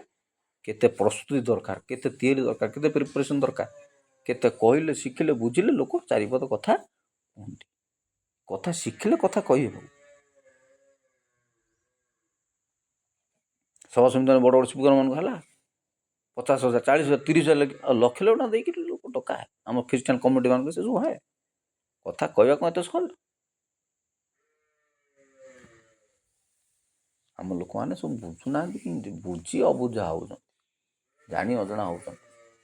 ଚେଇଁ ଶୋଇବ ଯେ ତାକୁ ଉଠେଇବ କିଏ? ତେଣୁ ଏହା ହିଁ ଦକ୍ଷତା, କହିବା, ଲେଖିବା, ଭାବିବା, ଶୁଣିବା, ବୁଝିବା, ସବୁ ଲୋକଙ୍କ ପାଖରେ ସବୁ ଦକ୍ଷତା ଅଛି। ତାକୁ ଇମ୍ପ୍ଲିମେଣ୍ଟ କରିବା ଦରକାର। କେଉଁଥିରେ ମୁଁ ମାଷ୍ଟର, କେଉଁଥିରେ ମୁଁ ଟ୍ୟାଲେଣ୍ଟ, ସେଟାକୁ ଇସ୍ତେମାଲ କରି ନିଜକୁ ଚିହ୍ନିବାଟା ସବୁଠୁ ବଡ଼ ପାଠ। ତେଣୁ ଦେଶକୁ କେମିତି ତୃତୀୟ ଇକୋନୋମି କରିବା, ସେଇଟା ଆମ ଉପରେ ନିର୍ଭର କରୁଛି। ଆମ ଦକ୍ଷତା, ଆମ ଲୋକଙ୍କ କାମ କାରିଗରୀ, ଆମ ଲୋକଙ୍କ ପରିଶ୍ରମ, କାମ, ଚାଷବାସ, ସବୁ ଜିନିଷରେ ପଇସା କେମିତି ବାହାରିକିରି ଦେଶକୁ କେମିତି ତୃତୀୟ ଇକୋନୋମି କରିବା, ସବୁ ଜିନିଷରେ ଟଙ୍କା ବାହାରିକିରି, ଟଙ୍କା ରୋଜଗାର କରିକି ଆମ ପାରିବାରିକ ସ୍ଥିତି ସୁଧରିବ, ଆମ ସାମାଜିକ ସ୍ଥିତି ସୁଧରିବ, ବ୍ୟକ୍ତିଗତ ସ୍ଥିତି ସୁଧରିବ, ଦେଶର ଅର୍ଥନୀତି ସୁଧରିବ, ହେଲେ ନା ଦେଶ ଆଗକୁ ଚାଲିବ। ଏସବୁ ଜିନିଷ ଆମେ ବୁଝୁନାହାନ୍ତି। ବୁଝିଲେ ତ ହେବ, କେବେ ବୁଝିବା? ତେଣୁ ଏହା ହିଁ ଦକ୍ଷତା। ଯେମିତି ବ୍ରେନ୍ ମ୍ୟାଲେରିଆ ଚିହ୍ନିଲେ ମୋ ଡାକ୍ତର ଆଜ୍ଞା, ମୋର ବ୍ରେନ୍ ମ୍ୟାଲେରିଆ ଚିହ୍ନିଲେ 15 ମିନିଟ୍ରେ, ସେମିତି 10 ମିନିଟ୍ ଲାଗିନଥିବ, ବାଡ଼େଇ ଦେଲା ହାତୁଡ଼ି। ଏଇଠି ତାକୁ ଠାବ କରିବା ପାଇଁ ଯେଉଁ ନଲେଜ୍ ଦରକାର, ଯେଉଁ ଜ୍ଞାନ ଦରକାର, ଛୋଟିଆ ଜିନିଷ କେତେ ଅନୁଭୂତ, ଅଭିଜ୍ଞତା, କେତେ ପଢ଼ା। ଆଉ ତୁମର କି ରୋଗ ହେଇଛି, କ'ଣ ଅସୁବିଧା ହେଇଛି, କିଛି ସ୍ପେଶାଲିଷ୍ଟ ଅଛନ୍ତି, ଦେଖିଲେ କହିବେ। କିଛି ଜ୍ୟୋତିଷ ଏମିତି ଅଛନ୍ତି, ଦେଖିଲେ କହିବେ, ତୁମ ଭବିଷ୍ୟତ କହିଦେବେ। ଏ ଜ୍ଞାନ ଛୋଟିଆ ଜିନିଷ ନାହିଁ। ଆମ ଲୋକ ଜ୍ଞାନର ମର୍ଯ୍ୟାଦା ବୁଝିନାହାନ୍ତି। ଜ୍ଞାନର ଯୁଗ, 21st ସେଞ୍ଚୁରୀ ନଲେଜର ଯୁଗ, ଏଇଟା ଜ୍ଞାନର ଯୁଗ। ଏଇଟା ଏ ଜ୍ଞାନ ନଲେଜ ଯୁଗରେ ଆମେ ନଲେଜକୁ ହିଁ ଅଣଦେଖା କରୁଛୁ। ଏଇ ସବୁ ପାଠ ପଢ଼ିଲେ କ'ଣ, ସାଠ ପଢ଼ିଲେ କ'ଣ, ଜାଣିଲେ କ'ଣ, ଲେଖିଲେ କ'ଣ, ମୂର୍ଖ ଦୁନିଆ ଗୋଟେ। ମୁଁ ଏଇଟା କହିବ ବହୁତ ଖରାପ ଲାଗୁଛି ମୋତେ। ଆମ କମ୍ୟୁନିଟିଟା ସେମିତି, ଆମ କମ୍ୟୁନିଟି ଶିକ୍ଷା ଜ୍ଞାନ କିଛି ନାହିଁ। ଖାଇବା, ପିଇବା, ପିନ୍ଧିବା, ସେଇଟା ଖାଲି ଶିଖିଛନ୍ତି। ଏନ୍ଜୟ କରୁ, ସେଇଟା ଖାଲି ଶିଖିଛନ୍ତି। ଏହା ହିଁ ଦକ୍ଷତା। କହିବା, ଲେଖିବା, ଗାଇବା, ନାଚିବା, କୋଟିଟା। ଆଜି ତ ସମସ୍ତେ ବଲିଉଡ଼, ହଲିଉଡ଼, ଜଲିଉଡ଼ ଗୀତ, ନାଚରେ ସବୁ ମାତୁଛନ୍ତି।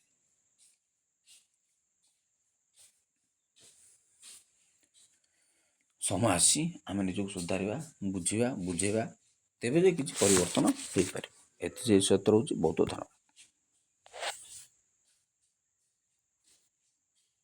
ଆଉ ଅଧିକା କ'ଣ କହିବି? ଏ ହେଉଛି 21st ସେଞ୍ଚୁରୀ ଇକୋନୋମିର ଯୁଗ, ନଲେଜର ଯୁଗ, ଜ୍ଞାନର ଯୁଗ। ତାକୁ ଧରି ଆମେ ଚଳିବାକୁ ପଡ଼ିବ, ନିଜକୁ ପରିବର୍ତ୍ତନ କରିବ, ଶିକ୍ଷିତ କରିବାକୁ ପଡ଼ିବ। ମୁଁ ସବୁବେଳେ କହେ ସେଲ୍ଫ ଏଜୁକେଟ୍ ଇଜ୍ ଦ କି of the success. Self educate, ନିଜକୁ ସେଲ୍ଫ ଷ୍ଟଡି, ଅଧ୍ୟୟନ କରିବା, ପଢ଼ିବା, ଲେଖିବା, ଜାଣିବା, ଘଣ୍ଟା ଘଣ୍ଟା କହିବା କ'ଣ ଛୋଟିଆ ଜିନିଷ? କେତେ ପଢ଼ିଲେ, କେତେ ଶିଖିଲେ, କେତେ ଜାଣିଲେ ଗୋଟେ ଲୋକ କହିବ। ଆଜିକାଲି କଣ୍ଟେଣ୍ଟ କ୍ରିଏଟର ବହୁତ ବାହାରୁଛନ୍ତି। କଣ୍ଟେଣ୍ଟ କ୍ରିଏଟ୍ କରିବା ୟୁଟ୍ୟୁବ୍ ମାନଙ୍କରେ, ସୋସିଆଲ ମିଡ଼ିଆ ମାନଙ୍କରେ, ସେଥିପାଇଁ କେତେ ରିସର୍ଚ୍ଚ, କେତେ ଲେଖାପଢ଼ା, କେତେ ସ୍କ୍ରିପ୍ଟ ଲେଖିବାକୁ ପଡ଼େ, କେତେ ଜିନିଷ କରିବାକୁ ପଡ଼େ, କେତେ ଦିମାଗ 4-6 ଜଣ ମିଶିକି କେତେ କ'ଣ କରିବାକୁ ପଡ଼େ, ଜାଣୁନାହାନ୍ତି କିଛି। କଣ୍ଟେଣ୍ଟ କ୍ରିଏଟ୍ କରିବା, ଘଣ୍ଟା ଘଣ୍ଟା ଅଧଘଣ୍ଟା କହୁଛି ମାନେ କେତେ ଜିନିଷ ଜାଣିଥିବା ଦରକାର। 10 ମିନିଟ୍ ତୁମେ କହିପାରିବ ବୋଲେ ବଡ଼ କଥା। ବୁଝିବାକୁ ପଡ଼ିବ ନା, ଏହା ହିଁ ଦକ୍ଷତା। କହିବା, ଲେଖିବା, ଏହା ହିଁ ଦକ୍ଷତା ନା। ଏଆଇ ଯୁଗରେ ପଇସାର କିଛି ଭ୍ୟାଲ୍ୟୁ ନାହିଁ। ପଇସା ବହୁତ ଗୁରୁତ୍ୱ ଦେଉଛନ୍ତି। ନଲେଜ ଗଢ଼, ନିଜକୁ ତିଆରି କର, ପାଠ ପଢ଼, 4 କଥା ଶିଖ, ସ୍କିଲ୍ ବଢ଼ା। 3-4ଟା ଜିନିଷରୁ ପଇସା ମିଳେ। କ'ଣ? ଗୋଟେ ହେଉଛି ସ୍କିଲ୍, ଏଇଟା ତ ସମସ୍ତେ ଜାଣିଛନ୍ତି। ଦକ୍ଷତା, ଯେଉଁ ଏଇ ଦକ୍ଷତା ତ ଏ ଗପର ଟାଇଟଲ୍ ହେଉଛି ଏହା ହିଁ ଦକ୍ଷତା। ଦକ୍ଷତା ମାନେ ସ୍କିଲ୍। ସ୍କିଲ୍ କ'ଣ? ତୁମେ ଡ୍ରାଇଭିଂ କରୁଛ, ସ୍କିଲ୍। ତୁମେ ପଇସା କମିବ, କାହା ପାଇଁ କାମ କର, ନିଜ ପାଇଁ କାମ କର। ତୁମକୁ ରୋଷେଇ ଆସିଛି, ଭଲ ରୋଷେଇ କରିପାରିବ, ଦକ୍ଷତା ତୁମର ସ୍କିଲ୍, ପଇସା କମିବ। ଗୀତ ଗାଇ ଆସି, ଗୀତ ସ୍କିଲ୍, ଗୋଟେ କଳା, ଟ୍ୟାଲେଣ୍ଟ ଗୋଟେ, ସେଇଟା ତ ବଡ଼ ଅଧିକ। ବିଭିନ୍ନ ପେସା ଯେଉଁଟା କୁହନ୍ତି, ଡ୍ରାଇଭର, ରୋଷେଇଆ, ମୋଚି କାମ, ଚପଲ ସିଲେଇ, କପଡ଼ା ସିଲେଇବା, ଟେଲର କାମ, ଗୋଟେ ସ୍କିଲ୍। These are skill. ଜୋତା ତିଆରି, ଅବ୍ରାହମ ଲିଙ୍କନଙ୍କ ବାପା ଜଣେ ମୋଚି ଥିଲେ, ଜାଣିଛନ୍ତି? ଅବ୍ରାହମ ଲିଙ୍କନଙ୍କ ବାପା ଜଣେ ମୋଚି, ଜୋତା ସିଲଉଥିଲେ। ତାଙ୍କୁ ପାର୍ଲାମେଣ୍ଟ ଥରେ କିଏ ଗୋଟେ ପଚାରିଦେଲେ, ତମ ବାପା ତ ସିଏ ନା, ହଁ ଠିକ୍ କଥା, ମୋ ବାପା ଜୋତା ସିଲଉଥିଲେ, କିନ୍ତୁ ଭଲ ସିଲଉଥିଲେ, ଜୋତା ତିଆରି କରୁଥିଲେ, ଭଲ ତିଆରି କରୁଥିଲେ। ଅବ୍ରାହମ ଲିଙ୍କନଙ୍କ ବାପା ଜଣେ ମୋଚି, ଜୋତା କାରିଗର।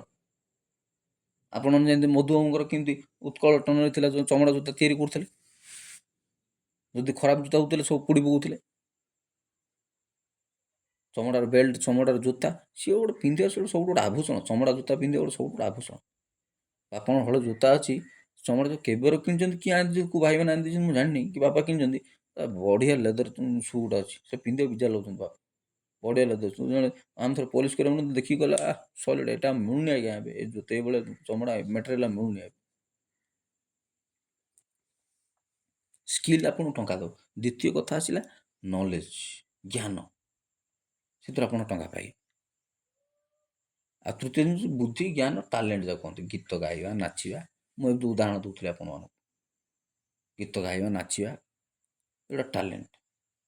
ଟ୍ୟାଲେଣ୍ଟ ଆପଣ ଏଇ ଡେଭଲପ୍ କରିବା ଦରକାର। ମୁଁ ସବୁବେଳେ 2-3ଟା ଜିନିଷ ସବୁବେଳେ ରିପିଟ୍ କରୁଥାଏ ମାଇଣ୍ଡରେ। ଗୋଟେ ହେଉଛି ଶରୀର ବା ସ୍ୱାସ୍ଥ୍ୟ, ଦ୍ୱିତୀୟ ହେଉଛି ମନ ବା ବୁଦ୍ଧି ବା ମସ୍ତିଷ୍କ, ଦ୍ୱିତୀୟ ହେଉଛି କଥା, ବହି ପୁସ୍ତକ ପଢ଼ିବା। ଗୋଟେ ହେଉଛି ବଡ଼ି ପାଇଁ ଟାଇମ୍ ଦିଅନ୍ତୁ, ଶରୀରକୁ ଇମ୍ପ୍ରୁଭମେଣ୍ଟ କରନ୍ତୁ, ଶରୀର ସୁସ୍ଥ ରହିବ, ଶରୀର ଇମ୍ପ୍ରୁଭମେଣ୍ଟ ଆସିବ, ଶାରୀରିକ ଦକ୍ଷତା ବୃଦ୍ଧି ହେବ, ଶରୀର ସୁସ୍ଥ ରହିବ। ଶରୀର ତ ଜୀବନଟା ତ ଶରୀର ତ ଜୀବନ। ଆଉ ବଲିଉଡ଼ ମାନଙ୍କରେ, ବିଭିନ୍ନ ହଲିଉଡ଼ ସିନେମା ଜଗତରେ, କ୍ରିକେଟ ଖେଳରେ ସବୁ ଫାଷ୍ଟ ପ୍ରାୟୋରିଟି ହେଉଛି ଶରୀର, ବଡ଼ି ଫାଷ୍ଟ। ତାପରେ ସବୁ ମାଇଣ୍ଡ ଟ୍ରେଣ୍ଡ କରିବାକୁ ପଡ଼ିବ, ବିଭିନ୍ନ ଶିଖିବାକୁ ପଡ଼ିବ, କଥା ଶିଖିବାକୁ ପଡ଼ିବ, ବହି ପଢ଼ିବାକୁ ପଡ଼ିବ, ଫିଲ୍ମ ଦେଖିବାକୁ ପଡ଼ିବ। କ୍ରିକେଟ ଖେଳ ହଉ କି ଯାହା, ଗୀତ ହଉ କି କମ୍ପ୍ୟୁଟର ସ୍କିଲ୍ ହଉ କି ଯାହା ବି ହଉ, କମ୍ପ୍ୟୁଟର ସ୍କିଲ୍ ବି ଗୋଟେ ସେମିତି ଶିଖିବାକୁ ପଡ଼ିବ, ଜାଣିବାକୁ ପଡ଼ିବ। ଇଂଲିଶ ପଢ଼ିବା, ଭାଷା ଶିଖିବା, ଗଣିତ ଶିଖିବା, ଜ୍ଞାନ ଶିଖିବା, ବିଜ୍ଞାନ ଶିଖିବା, ସାହିତ୍ୟ ଲେଖିବା, ଗପ ଲେଖିବା, କବିତା ଲେଖିବା, ସବୁ ଜିନିଷ ଜ୍ଞାନ ବିଜ୍ଞାନ ପଢ଼ାପଢ଼ି କରିବାକୁ। ତୃତୀୟ ହେଉଛି ସ୍ପିରିଟ୍, ମାନେ ଆତ୍ମାର ଶୁଦ୍ଧତା, ଆତ୍ମଜ୍ଞାନ, ସତ୍ସଙ୍ଗରେ ମାତିବା, ଭଗବାନଙ୍କୁ ଉପାସନା କରିବା, ଚର୍ଚ୍ଚ ଯିବା, ମନ୍ଦିର ଯିବା, ମସଜିଦ୍ ଯିବା, ଈଶ୍ୱରଙ୍କୁ ଡାକିବା, ଈଶ୍ୱରଙ୍କୁ ଜାଣିବା, ଈଶ୍ୱରଙ୍କୁ ବୁଝିବା, ଈଶ୍ୱରଙ୍କୁ ଚିହ୍ନିବା, ଜାଣିବା। କିଏ କାହା ପାଇଁ ଜାଣିଦେଲେ କିଏ କାହା ପାଇଁ ହେଇଯାଉନାହାନ୍ତି। ମୁଁ ଆପଣଙ୍କ ପାଇଁ ଈଶ୍ୱର ଚିହ୍ନି ଦେଇପାରିନି, ଆପଣ ମୋ ପାଇଁ ଈଶ୍ୱର ଚିହ୍ନି ଦେବେ। ନିଜେ ହିଁ ନିଜ ପାଇଁ ଈଶ୍ୱରଙ୍କୁ ଖୋଜିବାକୁ ପଡ଼ିବ। ନିଜେ ହିଁ ନିଜ ପାଇଁ ଈଶ୍ୱରଙ୍କ ସହିତ ସମ୍ପର୍କ ରଖିବାକୁ ପଡ଼ିବ।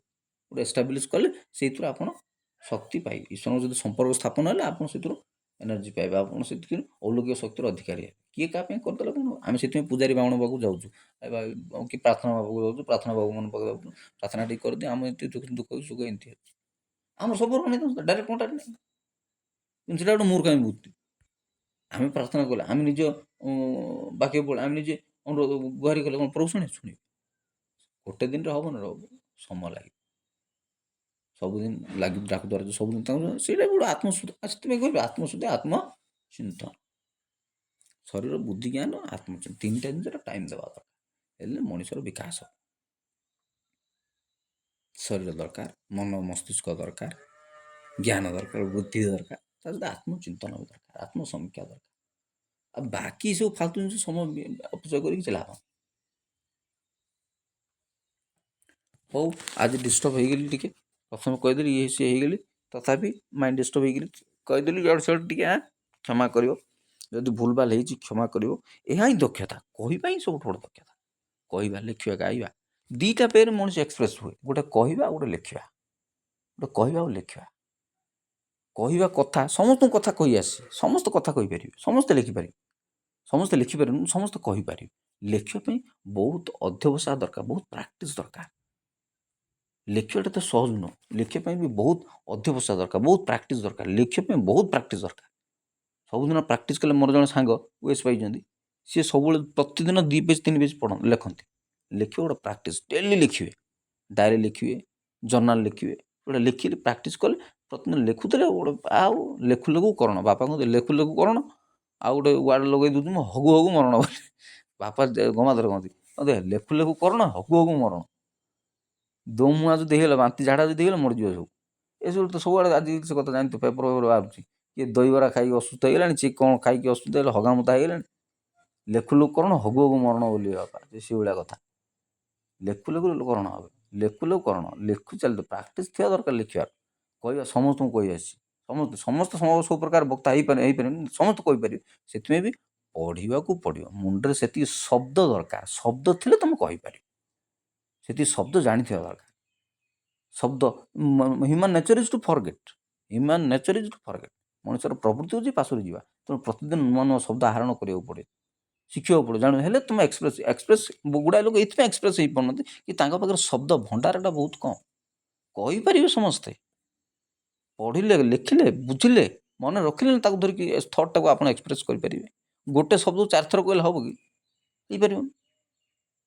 ଏକ୍ସପ୍ରେସ୍ ହେବା ପାଇଁ ହେଲେ, ନିଜକୁ ସେତିକି ଏକ୍ସପ୍ରେସ୍ କରିବା ପାଇଁ ହେଲେ, ତାର ତ ଗୁଡ଼ାଏ କଥା ଅଛି। ମାତୃଭାଷାରେ କେତେ ଏକ୍ସପ୍ରେସ୍ ହେବ, ଇଂଲିଶରେ କେତେ ଏକ୍ସପ୍ରେସ୍ ହେବ, କି ହିନ୍ଦୀରେ ନିଜ ମାତୃଭାଷା ଅଦର ଲାଙ୍ଗୁଏଜରେ କେତେ ଏକ୍ସପ୍ରେସ୍, ସେଇଟା ଅଲଗା ଟପିକ୍, ସେଗୁଡ଼ା ଯାଉନାହିଁ।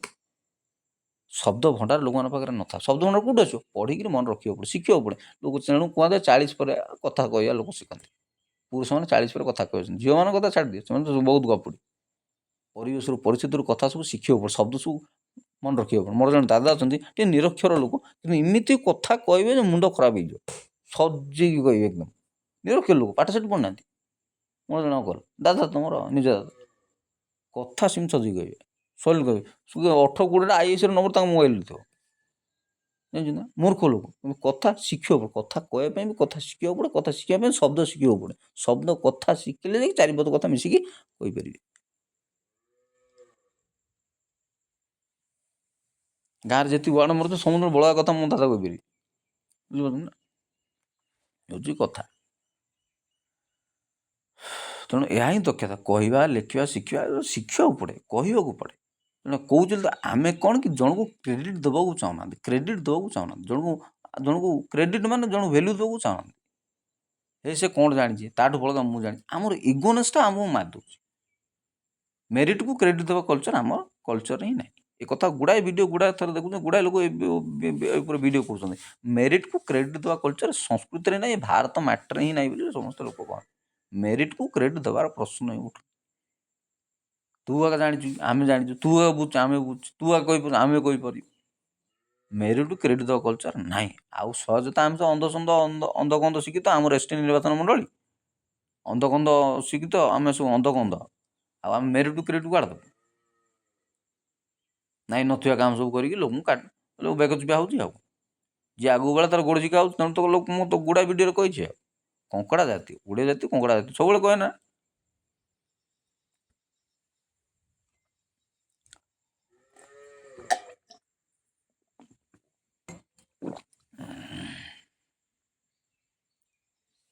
ତେଣୁ ସମୟ ଆସିଛି ଆମେ ବୁଝିବା, ନିଜକୁ ବଦଳାଇବା, ଏହା ହିଁ ଦକ୍ଷତା। ଭାରି ବଢ଼ିଆ ଗପଟା ଆଜି ଲେଖିଲେ, କିନ୍ତୁ ସମ୍ବାଦ ହେଲା କଥା ଟିକେ ଯାଯାବରରେ। ଏ ଭିଡ଼ିଓ ଆରି ଉପରେ ଏଇ କଣ୍ଟେଣ୍ଟ, ଏକ୍ଜାକ୍ଟ ଏଇ କଣ୍ଟେଣ୍ଟ ଗୋଟେ ମୁମ୍ବାଇରେ ସେ କ'ଣ ଜଣେ ଆଜ୍ଞା କରନ୍ତି ମହାରାଷ୍ଟ୍ର ଜଣେ ମୋଟିଭେସନାଲ୍ ସ୍ପିକର୍ ଗୋଟେ କାହାଣୀ ସବୁ ପେଶ୍ କରନ୍ତି ଭିଡ଼ିଓ ମାର୍କେ ସୋସିଆଲ୍ ମିଡ଼ିଆରେ ଫେସବୁକ୍ରେ ପ୍ରାୟ ଆସନ୍ତି। ତାଙ୍କରି ପାଖରୁ କାହାଣୀଟା ପାଇଥିଲି ଆଉ ମୁଁ ସବୁବେଳେ ପ୍ରାୟ ମନେ ମନେ ଭାବେ ଏ କାହାଣୀଟା ଏ ହାତୁଡ଼ି ଜାହାଜରେ ହାତୁଡ଼ି ବାଡ଼େଇବାଟା।